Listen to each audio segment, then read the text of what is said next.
자리를 들고 걸어갑니다. 모두가 깜짝 놀랐고 정말 믿기지 않는 그 광경을 놓치지 않고자 눈을 떼지 못하고 바라보고 있습니다. 일대소란이 일어난 것이죠. 그 광경을 지켜보던 유대인들 중에 어떤 사람들이 이야기합니다. 오늘 안식일인데 네가 자리를 들고 걸어가는 것이 옳지 않다. 누가 그런 일을 시켰냐? 예수님께서 38년 된 병자를 수단 삼으시지 않으셨습니다. 예수님이 찾아오시는 과정, 그리고 고치시는 과정이 요란법석하지 않았어요. 그러나 여러분, 한 가지 예수님이 선택한 조건이 있었어요. 그것은 뭐냐면 날짜였어요. 요일이었어요. 안식일을 선택하셨어요. 자, 38년 된 병자의 입장에서 하루 일찍 고침받거나 하루 늦게 고침받는 것이 대수일까요? 전혀 대수가 아니에요. 문제가 안 돼요. 주님은 얼마든지 이 문제를 피해 가실 수 있었습니다. 또 그가 자리를 들고 갔다는 것 자체가 문제가 되었습니다. 주님이 갈등을 피하려고 하셨다면 이 문제 역시 얼마든지 피해갈 수 있었어요. 뭐라고 얘기하셨을까요? 내가 고침을 너 당장 해주는 건 좋은데 오늘 안식일이고 사람들 보는 눈이 있으니까 자리는 두고 가라. 옆 사람한테 맡기고 가라.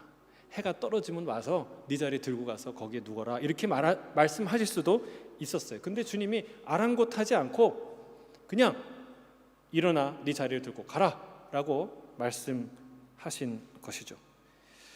예수님이 이 모든 것이 중대한 갈등의 원인이 될 거라는 걸 모르셨을까요? 그냥 해보니까 이런 일들이 그냥 이렇게 저렇게 터진 것일까요? 그렇지 않습니다. 다 아셨죠? 그럼에도 불구하고 주님은 피해가지 않으셨습니다. 결국 이 문제가 빌미가 되어서 예수님은 반율법주의자 또는 신성모독자로 낙인이 찍힙니다.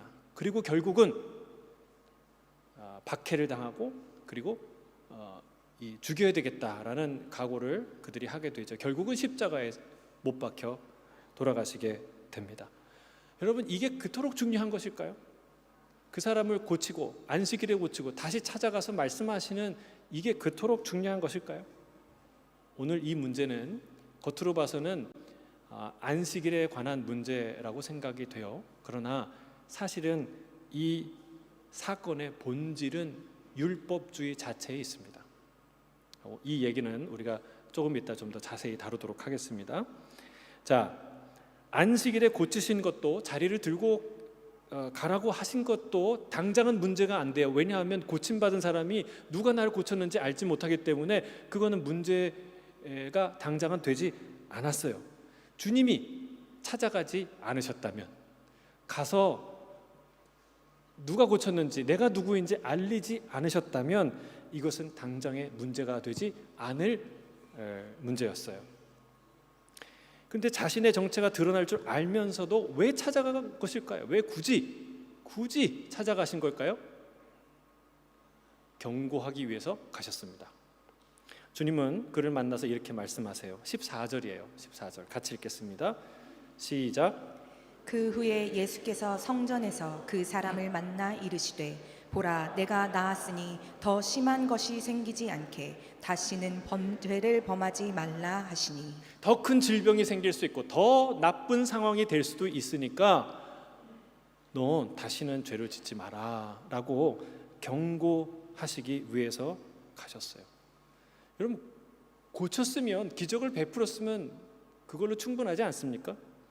무슨 경고가 필요합니까? 병 주고 약 준다는 말이 있는데 약 주고 병 주십니까? 여러분, 우리가 기적은 좋은데 죄 짓고 살지 마라, 이 말이 여러분 얼마나 부담스러운 얘기예요, 그렇죠? 근데 그 말을 굳이 하셔야 됐을까요? 우리는요, 보통 고침받는 건 좋아하지만 경고받는 것, 경고 듣는 거 싫어합니다. 도움받는 건 좋아하지만 간섭받는 거 싫어합니다. 기적은 좋아하지만 주님의 율법 지키는 것 싫어합니다. 그러나 여러분, 이걸 아셔야 돼요. 경고는, 이 주님의 경고는 또 다른 치유 사건에 버금가는 사건이고 오히려 어떤 면에서 치유의 사건보다 훨씬 더 중요한 조치라는 것을 우리가 알아야 합니다. 여러분 생각해 보세요. 치유는 기적이에요, 기적. 그렇죠? 여기 아프신 분들, 우리 김 권사님 허리가 막 그냥 딱 낫다. 김홍룡 권사님 막 그냥 났어요. 수술 안 받고도. 기적이죠. 얼마나 감사해요. 얼마나 놀라워요. 그런데 이 치유의 기적을 가만히 묵상해 보세요. 결국 이 기적은, 이 치유는요, 원상복귀예요. 원상복귀의 다름 아니에요. 그것도 잘해야 원상복귀예요. 아주 잘해야 원상복귀예요. 전보다 더 건강한 상태로 돌아간다? 쉽지 않습니다. 38년 된 병자가 고침받았어요. 다시 걸을 수 있게 되었어요. 그런데 38년 전에 그 젊음의 생기로 돌아갈 수 있을까요? 아니에요. 38년 지난 중년의, 노년의 그 생활에 맞게 걸을 수 있었을 거예요. 여러분, 우리가 잘해야, 정말 잘해야 원상복귀예요. 예전에 있던 상태로 돌아가요. 이게 뭘 뜻할까요? 여러분, 이거를 잘 생각하셔야 돼요. 이 사실을 깨달으면요, 저와 여러분은 지금 두 발로 걷고 있는 이 순간은 기적의 순간이라는 거예요. 아멘이십니까? 그 인정하기 싫죠? 그게 우리 죄성이에요. 여러분, 지금의 상태가 감사해야 될 이유가 거기 있어요. 왜 경고가 필요할까요? 왜 경고가 필요할까요? 지금 내가 누리는 이 건강과 생명, 이 모든 축복이 이 축복을 기본값으로 설정하려는 그런 어리석음 때문에 일어나는 거예요. 여러분, 저와 여러분이 누리는 이 예배, 이 건강, 이 생명, 이 축복은 당연한 것입니까? 아니면 축복입니까? 그렇습니다. 여러분, 은혜로 주어지는 것들이에요. 당연히 있는 게 아니라는 거예요. 누군가 열심히 공부해서 좋은 직장을 얻었어요. 당연히 좋은 직장이 주어지는 겁니까? 아니죠. 여러분, 취업난이 얼마나 심해요. 좋은 직장에 들어가는 것, 그것조차도 당연히 주어지는 게 아닙니다. 마찬가지로 내가 누리는 지금의 건강과 생명은 당연히 주어지는 게 아니라 창조주의 값없이 베푸신 은혜라는 사실이에요. 이거를 까먹는 데서, 이거를 원점으로 돌리는 데서 우리의 모든 문제가, 비극이 시작되는 거예요. 자꾸 이 은혜를 기본값으로 설정하는 거예요. 이게 비극의 원인이라는 것이죠. 이것 때문에 사람들과 갈등 맺어요. 왜? 눈이 높아졌어요. 내 기본값이 높아졌기 때문에 나는, 저 사람은 기본 이상이고 난 기본 이하야. 그러니까 원망하고 시기하고 질투하고 화가 나는 거예요. 만족이 없는 거예요. 이것 때문에 하나님과 갈등해요. 여러분, 이 교만 때문에 하나님과 갈등하는 거예요. 포도원의 비유를 주님이 들려주셨죠? 그렇죠? 일꾼들이 포도원에서 좋은 포도밭에서 일할 때 기분 좋았어요. 행복했어요. 그런데 그들의 인생이 저주로, 끔찍한 비극으로 변화되는 순간이 있었어요. 언제일까요? 아들을 죽일 때? 아니에요. 훨씬 전에 시작했어요. 언제 시작했어요? 내게 주어진 삶을, 이 축복을 기본값으로 설정했을 때, 이 모든 것이 다 내 거야. 원래 누리는 거야. 이 포도원 다 내 거야. 이 축복 다 내 거야 라고 생각하는 그 순간의 재앙이, 그 순간에 끔찍한 비극이 시작된 것이죠. 여러분, 내가 누리는 게 다 내 기본값이다 라고 생각하는 이게 교만이라는 거예요. 당연히 누리는 거라고 생각하는 게 교만이에요. 은혜 지수 플러스 100이 그냥 제로가 되는 거예요. 그냥 원점이 되는 거예요. 누구 마음대로? 우리 마음대로. 다 은혜인데 플러스 100 하나님이 주신 건데, 아니 이건 기본이야 라고 원점으로, 기본으로 설정하는 그 행위가, 여러분, 그게 죄라는 거예요. 그게 갈등의, 그게 문제의 시작이라는 것이죠. 한 번 기적적으로 살아나는 것보다 더 중요한 것이 있습니다. 계속 건강하게 살아가는 것, 그것이 훨씬 중요하죠. 주님은 우리가 계속 영원히 잘 살기를 원하십니다. 믿습니까? 야, 너 이만큼 살았으니까 됐어. 그래, 내가 이거 가져간다. 응? 여러분, 이런 심술쟁이입니까 하나님이? 아니에요. 하나님은 우리가 누리는 것 영원히 이보다 더 풍성한 것을 계속 더 많이 누리기를 간절히 원하세요. 그래서 그 생명의 불씨를, 은혜와 축복의 불씨를 꺼뜨리지 않기 위해서 너희가 꼭 지켜야 될 일이 있는데, 지켜야 될 선이 있고 지켜야 될 원칙이 있는데, 그걸 알려주기 위해서 다시 오신 거예요. 다시 안 오셔도 되는데 그걸 알려주기 위해서 오신 거예요. 진짜 치유는 이 두 번째 방문에서 일어납니다. 몸을 고친 것, 그거 치유죠. 기적이죠. 그러나 진짜 치유, 다시 잃지 않는 영원히 누리는 진짜 기적은 언제 일어나는가? 두 번째 방문하셔서 이 내 생각과 마음과 내면과 영혼을 고치실 때 진짜 치유의 기적이 일어나는 줄 믿습니다. 오늘 그런 기적이 일어나게 되길 주의 이름으로 축복합니다. 여러분, 이게 사랑이 아니면 왜 오셨겠어요? 자신의 정체가 드러나고 불편한 관계들이 시작되는 것을 다 아시면서 주님이 찾아오셨어요. 그걸 각오하고 오셨어요. 왜요? 그렇게 하지 않으면 잠시 잘 살다가 곧 다시 망하는 날이 오기 때문에 그렇습니다. 그게 사랑이죠. 누가 나를 위해 그런 손해를 감수하겠습니까? 그런 불편을 감수하겠습니까? 얼마나 우리의 건강한 이 생명과 축복된 삶을 간절히 원하셨다면 주님이 그렇게 하실 수 있습니까? 여러분, 경고를 들으시길 주님 축복합니다. 경고를 들어야 삽니다. 그 경고는 값진 경고이기 때문에 그렇습니다. 경고는 우리의 삶을 얽어매는 구속이 아니라 매일 죄와 사망의 병상에서, 매일 죄와 사망의 바이러스로부터 우리를 살리는, 날마다 살리는 기적의 말씀, 기적의 능력인 줄 믿습니다. 그런 치유를 하기 위해서 주님이 찾아오셨다는 거예요. 자, 두 번째 또 찾아오신 이유가 한 가지 더 있어요.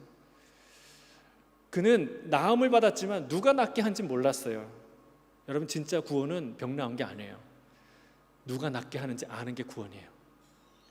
문제 해결의 기적이 구원이 아닙니다. 예수를 믿는 것이 구원인 줄 믿습니다. 여러분, 교회 와서 잘 돼서, 일이 잘 풀려서, 기적이 일어나서, 치유가 돼서, 병이 나와서 여러분 형통하는 게 그게 구원이 아니라 그걸 누가 주셨는지 깨닫는 것, 그게 진짜 구원이에요. 그걸 알리기 위해서 주님이 오셨어요. 모든 구원은 예수님께로부터 오는 줄로 믿습니다. 사마리아 여인에게 주님이, 그 여인은 영원히 목마르지 않는 생수, 다시 여기 올 필요 없는 그런 생수를 주십시오 하고 생수를 구했지만 예수님이 생수 주지 않았어요. 뭘 가르쳐 주셨습니까? 생수가 되신 자기 자신을 알려주셨어요. 여러분, 이게 구원이라는 거예요. 이게 구원이에요. 은혜 받는 것 중요합니다. 그러나 은혜의 출처를 아는 것은 훨씬 더 중요합니다. 누가 주시는 것인지, 왜 주시는 것인지 아는 것이 더욱 중요하다는 사실이죠. 은혜의 주요, 온전케 하시는 예수를 바라보는 저와 여러분이 되시기를 주의 이름으로 축복합니다. 아멘. 우리 15절 16절 같이 읽겠습니다. 시작. 그 사람이 유대인들에게 가서 자기를 고친 이는 예수라 하니라. 그러므로 안식일에 이러한 일을 행하신다 하여 유대인들이 예수를 박해하게 된지라. 그가 자발적으로 가서 잃은 건지, 아니면 기도하기 위해, 예배하기, 제사하기 위해 성전에 들렸다가 유대인들이 재차 3차 물으니까 어쩔 수 없이 대답한 건지는 정확히 알 수는 없어요. 그런데 이 사람이 자기를 고친 사람에 대해서 숨길 이유는 없어 보입니다. 첫째는 예수님이 말하지 말라는 명령을 하지 않으셨어요. 그리고 숨길 만한 부끄러운 일이 아니죠. 이 일은 자랑스러운 일이에요. 그리고 오히려 그는 요한복음 9장에서 나오는 실로암에서 눈을 씻어서 뜨게 된 이 맹인이 느꼈던 것처럼, 가졌던 것처럼 자기를 고친 이 예수님에 대한 자부심을 가졌을 거예요. 그래서 그 자부심 때문에 가서 얼른 예수님이 누군지, 나를 고친 분이 누군지 적극적으로 알렸을 수도 있습니다. 그런데 상황이 어쨌건 그의 의도와 상관없이 이 일로 유대인들은 예수님을 더욱 박해하게 됩니다. 자, 본문 17절 18절 다시 읽겠습니다. 시작. 예수께서 그들에게 이르시되 내 아버지께서 이제까지 일하시니 나도 일한다 하시매 유대인들이 이로 말미암아 더욱 예수를 죽이고자 하니 이는 안식일을 범할 뿐만 아니라 하나님을 자기의 친아버지라 하여 자기를 하나님과 동등으로 삼으심이로라. 예수님이 엄청나게 중요한 선언을 하시는데 바로 오늘의 사건의 핵심은 이거예요. 이 고백 때문에 이 사단이 난 거예요. 내 아버지께서 이제까지 일하시니 나도 일한다. 아마 이 얘기만 안 했어도 문제가 이렇게 심각해지지는 않았을 거예요. 물론 예수님의 입장에서는 지극히 당연한 얘기죠. 아버지를 아버지라고 부르는데, 그렇죠? 아니, 왕자가 내 왕의 아들이라고 얘기하는데 뭐가 문제겠습니까? 자연스러운 일이죠. 그러나 이 말을 듣는 유대인에게는 충격적인 소리였어요. 더 안타깝고 놀라운 것은 그 얘기를 듣고, 이 이야기를 듣고 회개하거나 깨닫거나 질문하지 않고 오히려 예수님을 박해하는 정도가 아니라 죽이기로 결단했다는 거예요. 그들이 실제로 그들은 예수님을 죽이죠. 여러분, 우리가 그걸 알아야 돼요. 살의와 살인은 본질적으로 하나예요. 똑같아요. 살의는 지연된 살인이고 살인은 성취된 살의입니다. 그들의 살인은 나중에 3년 뒤에 예수님이 갈보리산에 못 박힐 때 그때 성취된 게 아니라 이미 시작된 거예요. 이때 이 살인이 시작된 것이죠. 마음으로 미워하는 순간 그는 이미 살인한 것이다. 주님이 말씀하지 않습니까? 그럼 우리는 잘 기억해야 돼요. 적이 지금 적과 우리가 나와 싸우는데 적이 나를 향해서 총을 쐈어요. 왜 쏩니까? 죽이려고 쏘잖아요. 근데 총이 다행히 피해갔어. 나를 맞지 않았어요. 그러면 내가 안 맞으면 적이 아군이 될 수도 있나요? 친구가 될 수도 있나요? 아니에요. 그럴 수 없어요. 그 총이, 죽으라고 쏜 총이 나에게 도달하건 피해가건 맞지 않건 적은 적이에요. 원수는 원수예요. 그는 이미 살인 행위를 한 것이죠. 여러분, 우리가 기억해야 돼요. 주님의 말씀이 과장된 게 아니에요. 여러분, 미워하는 마음이 살인이다라는 말이 과장된 게 아니라는 거예요. 우리 안에, 내 마음 안에 이미 휘둘렀지만 그에게 도달하지 못한 칼날들이 얼마나 많습니까? 이미 죽으라고 쐈지만 다행히 그 사람에게도 다행히 빗나간 그런 말들이, 그런 미움과 원망들이 얼마나 많습니까? 여러분, 그거 회개해야 된다는 거예요. 주님, 아는 죄 모르는 죄 다 하나님 용서해 주세요, 이렇게 퉁치고 지나갈 문제가 아니라는 거예요. 물론 하나님께 모든 걸 다 낱낱이 회개해야 하나님이 다 용서하신다, 이거 아니에요. 우리는 미련하고 어리석어서 예수 그리스도의 이름으로 다 용서받습니다. 그러나 여러분, 이 살인과 같은 고의적이고 그리고 지독한 미움은 살인죄에 해당한다는 거예요. 그건 회개해야 한다는 거예요. 하나님 앞에서 눈물로 회개해야 되는 거예요. 특히 하나님의 아들을 향해 품었던 이 살인을 품은 자들은 얼마나 큰 죄를 지은 것이겠습니까? 이 선하신 그 주님을 향해 살인을 품었던 이 자들의 이 어리석음과 죄악이 얼마나 큰 것입니까? 왜 이런 갈등이 일어난 것일까요?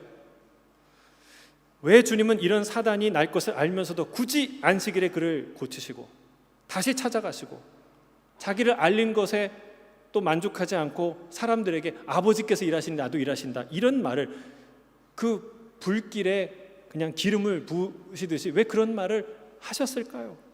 다 문제의 원인은 예수님께 있는 것 같아요.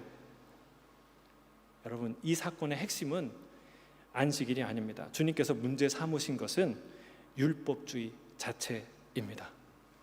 38년 된, 그래서 아무 희망 없이 그 베데스다 은혜의 연못가에 은혜를 바랄 수 없는, 그냥 아무 소망 없이 누워있는 그 환자의 모습은 사실은 38년이 아니라 380년 이상 된 율법주의자들, 하나님이 말씀하셔도 반응할 수 없고 반응하지 않고 하나님을 참되게 따르지 못하는, 하나님이 오셨는데도 그 하나님을 반응하지 못하고 깨닫지 못하고 그의 말씀을 듣지 못하는 38년 된 진짜 환자는 이 율법주의자들이라는 것을 주님이 보여주시는 거예요. 알려주시는 거예요. 자, 한 3가지 정도를 주님이 하셨어요. 첫 번째 무엇이냐면 율법주의의 가면을 벗기십니다. 그 위선을, 드러내십니다. 자, 율법주의가 얼마나 위선 도구가 되었는지 우리 이 사건을 조금이라도 묵상하면 알게 되죠. 38년 된, 여러분 생각해 보세요. 38일도 아니고 38주도 아니고 38개월도 아니고 38년 된 병자가 병에 누워서 힘들었는데 희망 없이 살았는데 그 사람이 일어났어요. 얼마나 착한 일입니까? 얼마나 놀라운 신적 사건입니까? 함께 기뻐해야 되지 않아요? 인간이라면. 그렇죠? 아니세요? 얼마나 축하해줘야 돼요? 고생했다. 진짜 정말 고생했다. 정말 고생했다. 하나님 널 돌보셨구나. 할렐루야. 같이 기뻐해야 되지 않아요? 그리고 하나님께 적어도 인간이라면 신앙 있는 둘째치고 인간이라면 그렇게 함께 기뻐하고 또 그 하나님께 감사하고 찬양의 감사를 돌려야 되지 않습니까? 그러나 그런 면이 하나도 없어요. 썰렁합니다. 냉랭합니다. 어떻게 해요? 아니, 안식일 날 네가 자리를 들고 일어나? 사람을 고쳐? 그러고도 하나님의 사람이라고 말할 수 있어? 이런 너무나 하나님의 은혜와 능력과 권위를 모르는 두려움 없는 그런 어리석은 모습을 보여주고 있다는 거예요. 마치 예수님이 말씀하신 것처럼 낙타는 삼키고 하루살이는 걸러내는 정말 그런 어처구니 없는 모습을 보여주고 있는 것이죠. 자, 실로암에서 눈을 씻어 앞을 보게 된 맹인이 명백히 일어난 신적 사건을 두고 끊임없이 이게 왜 일어났냐, 진짜냐, 너는 뭐라고 생각하냐 끊임없이 묻고 있는 사두개인들에게, 바리새인들에게 이렇게 말합니다. 요한복음 9장 30절, 33절 우리말 성경으로 제가 준비했는데 같이 읽겠습니다. 시작. 참 이상한 일입니다. 당신들은 그분이 어디서 오셨는지 모른다지만 그분은 내 눈을 뜨게 해 주셨습니다. 우리가 알다시피 하나님께서는 죄인들의 말은 듣지 않으시지만 하나님을 공경하고 그 뜻을 행하는 사람의 말은 들어주십니다.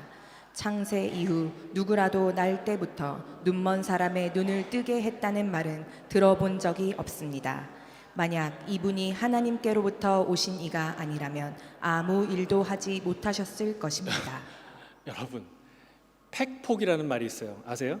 팩트 폭행이라는 말이 있어요. 그냥 팩트만 얘기했는데 너무 아픈 거. 지금 이 사람이 그렇게 하고 있는 거예요. 참 이상합니다. 아니, 이 사람이 날 고쳤는데, 그리고 하나님을 공경하고 그 뜻을 행하는 사람의 하나님 말씀이 들어주시지, 날 때부터 눈먼 사람의 눈을 뜨게 했다는 얘기는 들어보지도 않았는데, 만약 이분이 하나님께로부터 오신 사람이 아니라면 아무 일도 일어나지 않지 않았겠습니까? 팩트 폭행이에요. 팩트 폭행. 논리가 정연합니다. 여러분, 주께서 너무나도 명백한 사실을 행하셨는데 날 때부터 눈 멀어서 구걸하던 무식한 그 자도 아는 것을 배웠다는 사람이, 주님을 경외한다는 자들이 애써 보지 않으려는 어리석고 완고한, 마치 38년 된 질병처럼 그 율법주의에 절고 절어서 아무 반응도 할 수 없는 그 율법주의자들의 민낯을 드러내시는 것이죠. 자, 두 번째, 율법의 참된 의미를 깨우쳐 주십니다. 자, 원리와 원칙은요, 사람을 살리기 위해서 존재합니다. 사람이 원리와 원칙을 위해 존재하는 것이 아닙니다. 예수님이 말씀하셨듯이 다윗도 율법을 어길 적이 있었어요. 언제입니까?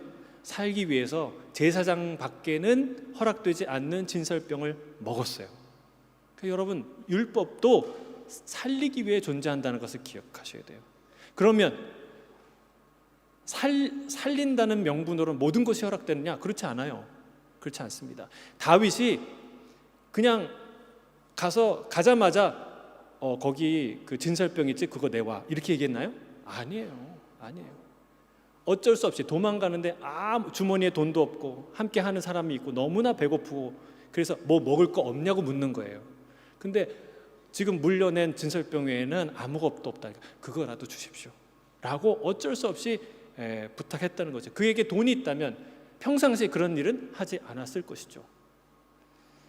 여러분, 하나님은 간단하게 명령하셨지만 인간은 그 율법을 굉장히 복잡하게 만들었어요. 율법주의자들이 그렇게 했어요. 특별히 안식일에 관한 규례를 39가지 카테고리를 만들었어요. 범주를 39가지를 만들었는데 그 범주 하나하나마다 또 아주 디테일한 복잡한 경우의 수가 있었기 때문에 그 행동 지침을 다 기억하려면 셀 수 없이 많았어요. 한 가지 예만 들게요. 39가지의 첫 번째 금지사항이 뭐냐면 씨 뿌리지 마라, 안식일에. 씨를 심고 뿌리고 그 씨에 물 주는 것, 식물에 물 주는 것 금지됐어요. 그런데 이 경우는요, 씨가 자랄 수 있는 땅에 뿌리지 말라는 얘기예요. 이 콘크리트나 아니면 사막이나 그런 데 뿌려지는 건 또 다른 얘기예요. 그리고 이 씨앗을 닭의 모이로 주는 것, 그거는 씨 뿌리는 게 아니에요. 그래서 그건 허락이 돼요. 또 그리고 물 주는 것이 허락이 안 됐는데 또 식물에게 어떤 경우는 허락되냐면 저녁 6시 금요일날 저녁 6시 안식일이 시작되잖아요. 안식일 시작되기 전에 꺾은 꽃은 그 꽃은 물이 있는 화병에 담을 수 있어요. 근데 안식일이 시작된 다음에 6시 1분에 꺾은 꽃은 아무리 물이 있는 병이 있어도 거기에 못 담아요. 물 없는 병에 담아뒀다가 안식일이 다 지난 후에 물을 부을 수 있었어요. 여러분, 이런 경우의 수를 생각하면 너무나 복잡해서 이 유대인들도 그런 어려울 때는 일일이 다 랍비한테 찾아가서 물었어요. 이 경우는 됩니까? 안 됩니까? 그랬어야 됩니다. 여러분, 주님은 율법을 그렇게 복잡하게 만들지 않으셨어요. 자, 이렇게 말씀하십니다. 마가복음 2장 27절 28절 함께 읽겠습니다. 시작. 또 이르시되 안식일이 사람을 위하여 있는 것이요 사람이 안식일을 위하여 있는 것이 아니니 이러므로 인자는 안식일에도 주인이니라. 그렇죠. 안식일이 사람을 위해서 있는 거예요. 주님이 안식일법을 왜 만드셨어요? 안식하라고. 이 안식이 내 창조의 목적은 안식이야. 그걸 누리는 거야. 기뻐하는 거야. 즐기는 거야. 근데 그거 모르고 맨날 일만 하다 죽는 그런 어리석은 인생을 살지 말라고. 너 그러다 병들어. 너 그러다 죽어. 너 그러다 쓸데없는 인생의 곳에 너 인생을 다 쓰고 헛된 인생을 살게 돼. 그거 깨달으라고 주님이 안식하라는 거예요. 안식일 율법을 만드신 거예요. 근데 여러분, 이 어리석은 인간이 안식일 율법을 지키기 위해서 사람이 창조된 것처럼 그렇게 살아간다는 거예요. 여러분, 하나님의 율법은 다 그렇습니다. 생각해 보세요. 십계명은 안 그렇습니까? 십계명 하면 속이 턱턱 막히는 사람이 있어요. 이걸 어떻게 다 지키냐? 하나님이 우리를 이것도 하지 마라 저것도 하지 마라 숨 막히게 하신다. 위대한 착각 중에 하나가 그거예요. 하나님의, 여러분, 모든 선입견을 다 지우고 한번 생각해 보세요. 정말 존 레논의 그 노래처럼 상상해 보시라는 거야. 이미진.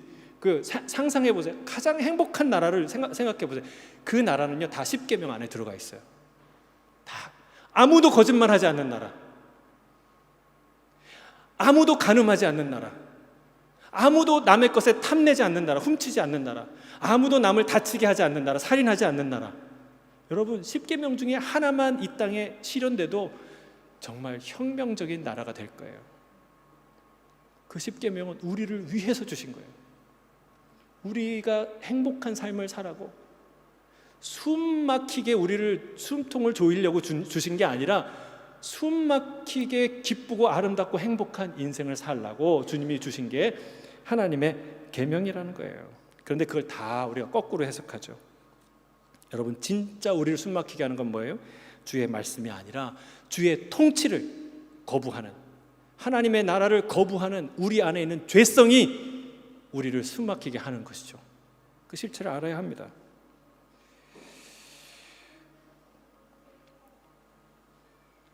하나님의 율법은 우리를 살리는 말씀인 줄 믿습니다. 그러나 이 율법주의는 마치 사람이 율법을 위해 존재하는 것처럼 만들어 버리죠.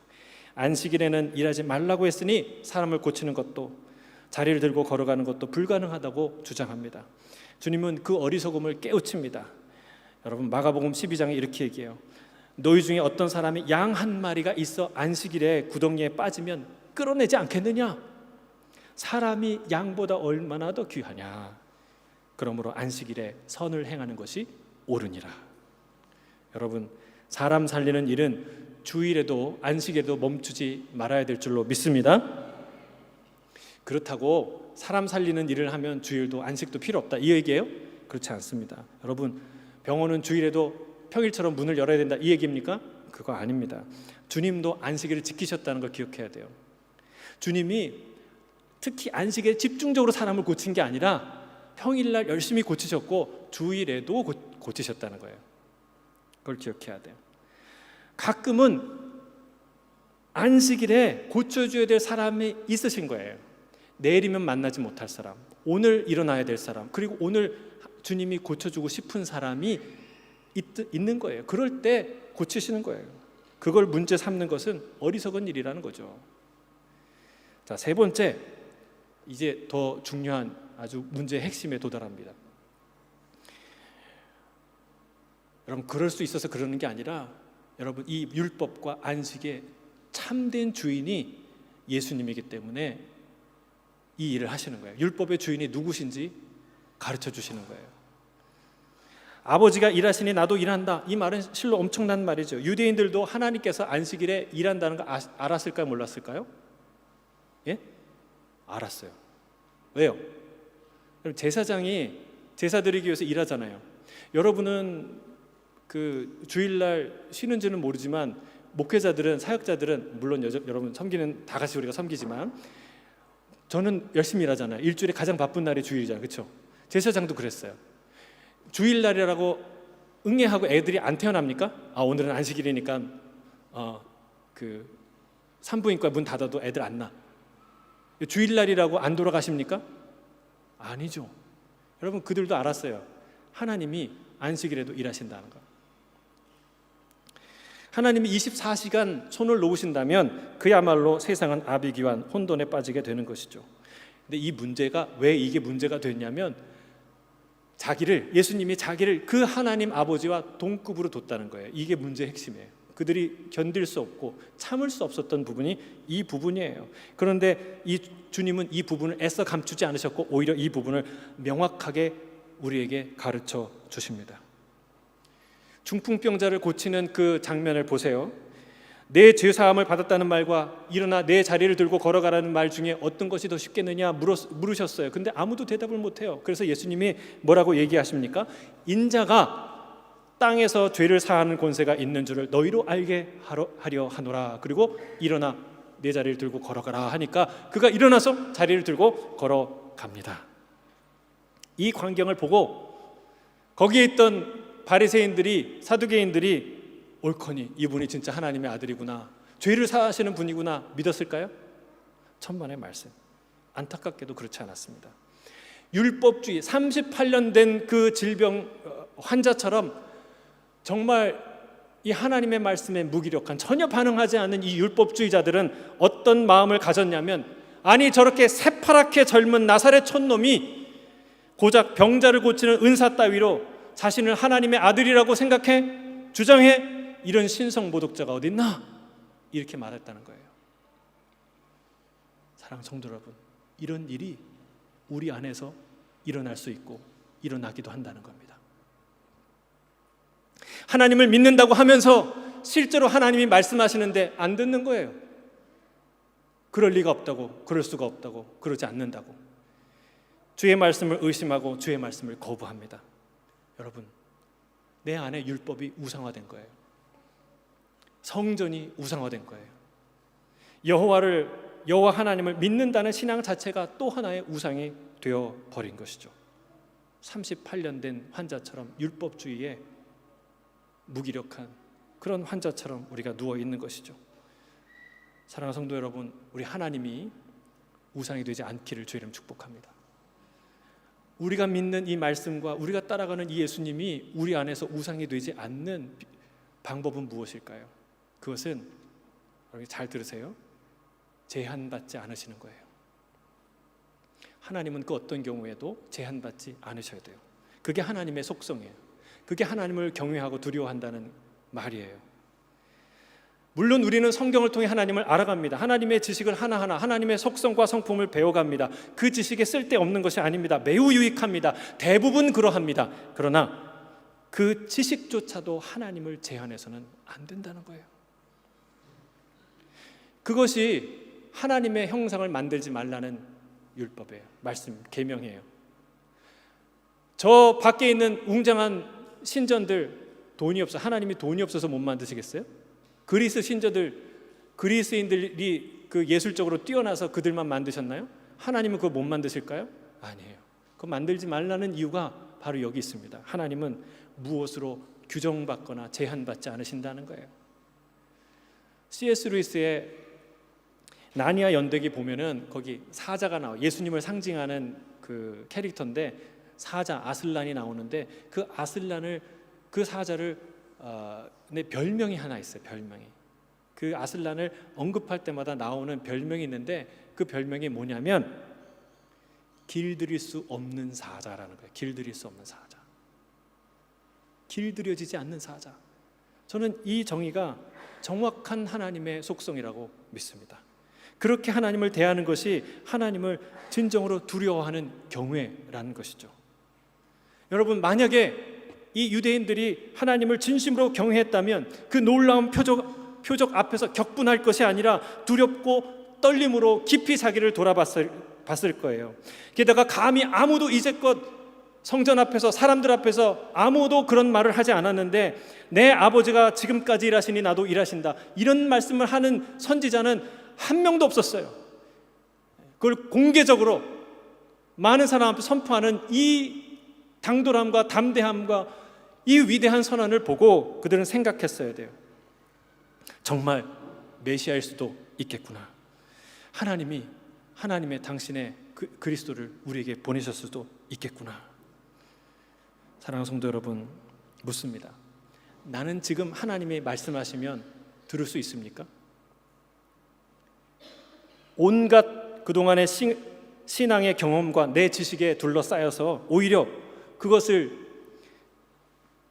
주의 말씀을 정죄하고 대적하고 자기 방어하는데 급급하지 않겠습니까? 여러분, 주님은 내게 길들이지 않는 사자, 길들일 수 없는 사자입니까? 아니면 길들이고 싶은 사자입니까? 오늘 말씀을 마무리합니다. 주님은 고침받은 자에게 다시 찾아오십니다. 죄를 지어 다시 죽게 하지 않기 위해서 그렇습니다. 구원의 주체가 누구신지 알려주기 위해서 다시 오신 것입니다.